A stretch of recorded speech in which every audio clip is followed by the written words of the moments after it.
Ce n'est pas un groupe juif comme tel ou un noyau d'un royaume terrestre d'une époque quelconque, mais au noyau de son Église, que le Seigneur a adressé ses paroles sur l'édification de cette Église et de son ascendance sur les conseils de l'enfer.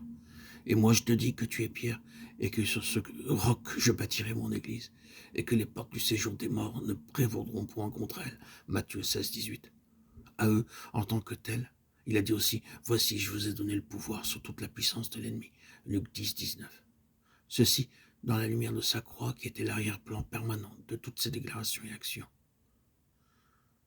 Le Saint-Esprit n'aura de cesse dans son action dans et sur les croyants, à moins que l'incorporation en Christ dans sa mort, son ensevelissement, sa résurrection et son ascension n'aient eu lieu.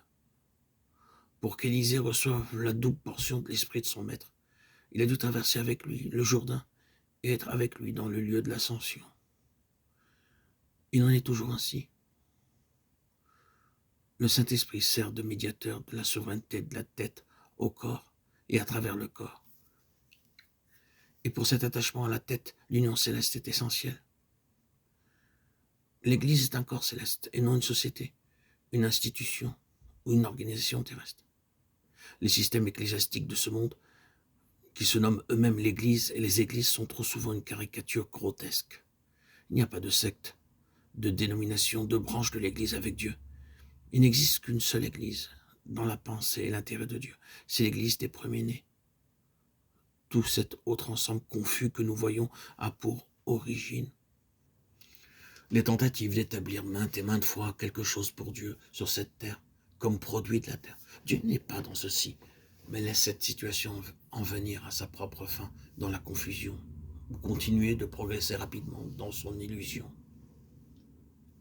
Tranquillement, sans aucun son de hache ni de marteau, il introduit ses pierres élues dans un temple spirituel, une maison céleste. Seuls ceux qui ont la position avantageuse des places célestes verront cela. La désapprobation de ce qui est faux et trouveront le parfait bonheur en faisant ce que le Père fait. Parlons un peu au sujet de cette moitié de la vérité impliquée dans le mot enlèvement. Au départ, l'enlèvement est un processus qui se termine par un point culminant. Le point culminant est naturellement l'apparition de notre Seigneur et Sauveur Jésus-Christ. Tout le cours de l'expérience chrétienne, quand elle est menée à bien par Dieu, est celle d'une transition ou d'un enlèvement des choses terrestres en faveur des choses célestes. La foi est le principe de l'enlèvement. Sa nature même exige une base spirituelle et non celle qui vient de notre manière de penser. Elle demande ce qui est céleste et non ce qui est de la terre. La manière d'agir du Seigneur envers son peuple a toujours eu pour résultat de nous faire perdre la confiance et l'assurance en tout fondement terrestre et de nous rendre totalement dépendants de lui.